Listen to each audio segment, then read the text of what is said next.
Welcome to this episode of Chatting with Stacks. I'm your host, Bill Stacks, and today I got Matthew Rice. What's up, What's man? up, man? What's up, buddy? Chilling. How you doing, man? How you been, man? I'm enjoying life, bro. I'm taking it one day at a time, man. I just enjoy my freedom, basically, bro. You know what I'm saying? I love every day I wake up in my beautiful home, my two perros right here. You feel me?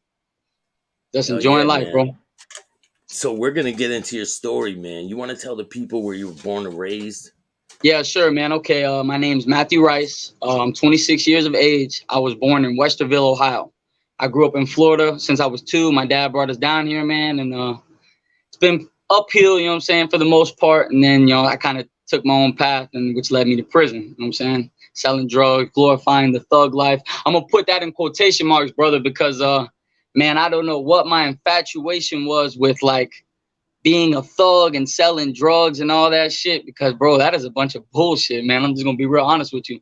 All the money I made selling drugs, bro, does not account for the time I spent in prison. And don't get it twisted now, bro. I'm glad I went to prison because I learned so much. The homies call it escuela, right? It's flecha, which in turn means school. You learn. So when you go to prison, you know what I'm saying? You open your mind, you broaden it a little bit because obviously you're stuck in a 6x9 or whatever you want, and you ain't got nothing but your mind, you know what I'm saying? So either you can expand it or deteriorate it.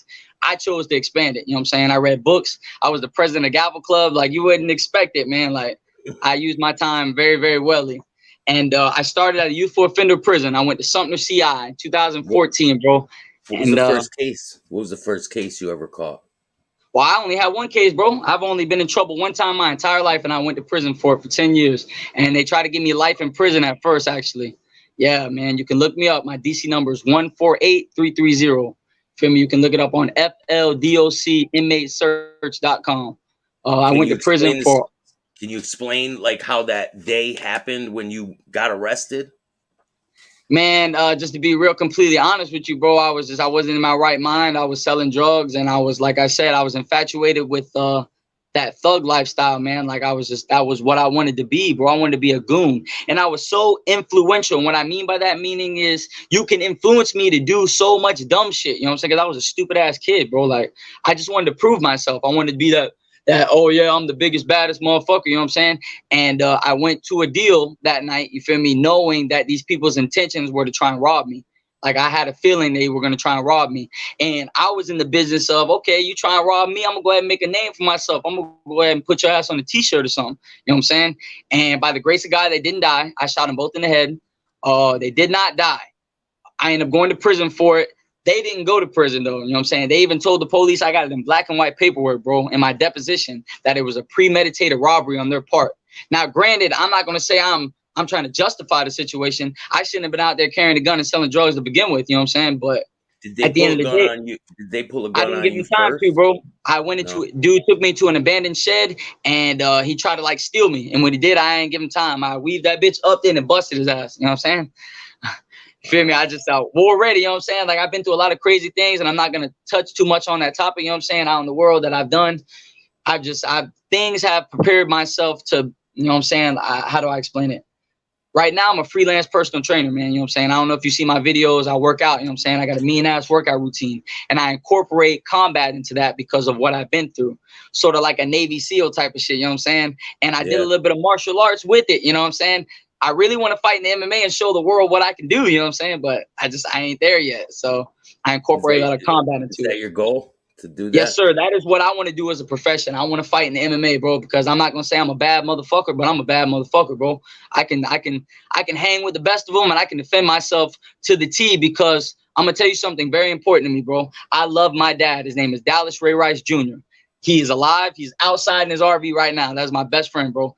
And when I went to prison that first week, the first things I saw in my mind, I initially put, yeah, I'm gonna make a home to my dad, and I'm gonna do whatever the fuck I got to do as a soldier and a man. I ain't no fucking punk. I ain't no snitch. Ain't none of that shit. But as a soldier and a man, I'm gonna fight my way to my father. And you best believe, bro, that's what I did. I created my own workout. I'm very fit, bro. I just, the homie used to tell me, bro, a moving target's a hard target to hit. That's why I talk so fast. I move so fast because my mind's going 1,000 miles per hour, man. You feel me?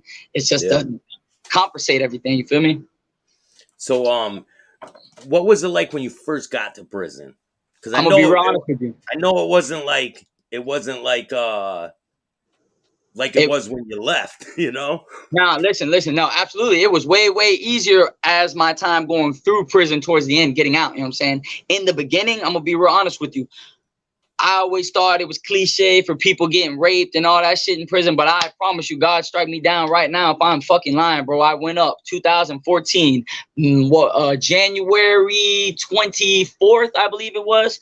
I block. That's where if you're a youthful offender, when you go to prison under the age of 18, you got to go to classifications, and they're going to either identify you as a YO, which is a youthful offender. You wear a red hat, and bro, they do the worst to you there because you're a child in prison. So the adults like to use their power. You know what I'm saying? Like, oh, you're a kid, you don't know nothing, so we're gonna beat you, fuck with you, we're gonna do what you don't know your rights, basically. So I was classified as a YO. I'm carrying my little shit up I block. I block is a stair. You know what I'm saying? So you got to go around it.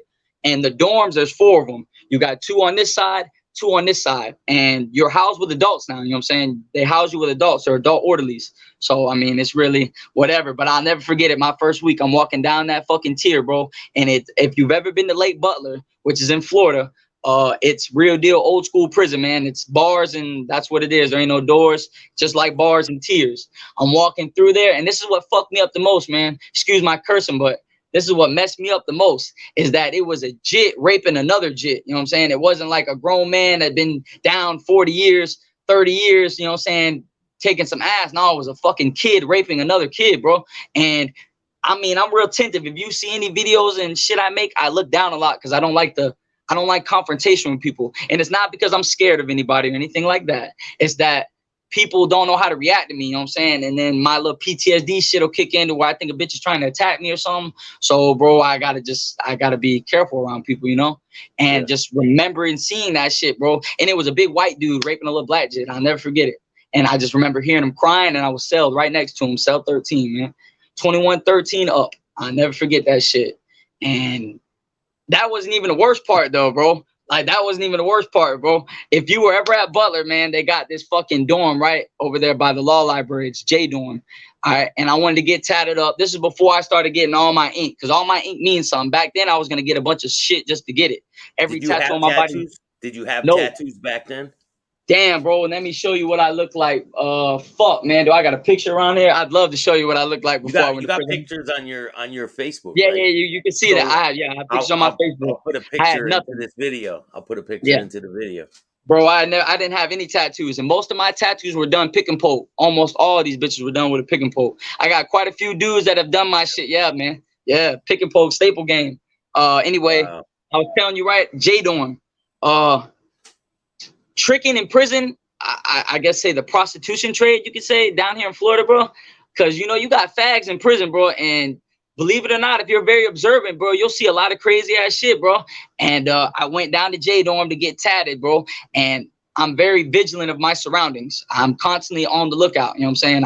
I'm watching. So I'm posted up with this dude. We're talking. And at first, it didn't register in my mind what I was seeing. But I watched this dude, dog. He's a stocky black dude with goals, man. He's a big motherfucker, right? Got a big ass sack of canteen. He's walking to the cut. There's a dude, and he's like posted up like this. He's got his like foot on the locker. They got these big ass lockers, right?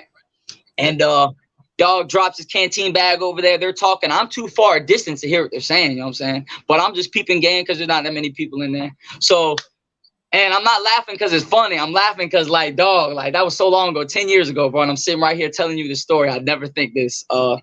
Anyway, dude looks around. He drops down, pulls his locker from under his bed. He opens that shit. And when I tell you, bro, he pulls out a little skinny-ass white dude, bro. A little skinny-ass white dude, yeah. I don't give a fuck. Listen, I do not give a fuck if anybody believes me or not, nigga. I know what the fuck I saw. I know what I see with my eyeballs, bro. Like, that's why I used to feel like I had to prove shit to people, bro. Like, that shit just blew my fucking mind. Little skinny-ass white dude, bro. Yes, sir. Lake Butler. Look how corrupt that prison was. And he pulled his ass the out. Dude for the a skinny-ass white dude, bro. I'll never forget that shit. So, hey, listen. You know what my ass did? I swear to God, dog. Strike me down if I'm lying. When I seen that shit, I looked at dude. I'm like, hey, yeah, bro, I got to go do something. Turn around and got my ass about that dorm, bro. Boom. I was gone. Fuck that. Because that was my first week in prison, bro. Like, I done seen bitches get, look, jits. Let me tell you about jit prison. Jits are so fucking stupid because they feel like they got this big chip on their shoulder and they got to prove themselves to anybody. They got to be these Billy badasses. Don't be white in prison, bro. Don't be a white boy down in the jit camp. All right, I'm just be real honest with you, because they like to prey on white people. And I look white, man. I look white. Now, let me give you a little background of my ethnicity. My father is Caucasian and Indian, and my mother is 100% Mexican. Feel me? I identify with my Hispanic side because, I mean, I'm just more culturally inclined to that. You feel me? Yeah. I've learned all my yo habla español, puro español. You feel me? I learned all that shit in prison. I learned everything I know in prison, basically. You know what I'm saying? My mind was like a sponge.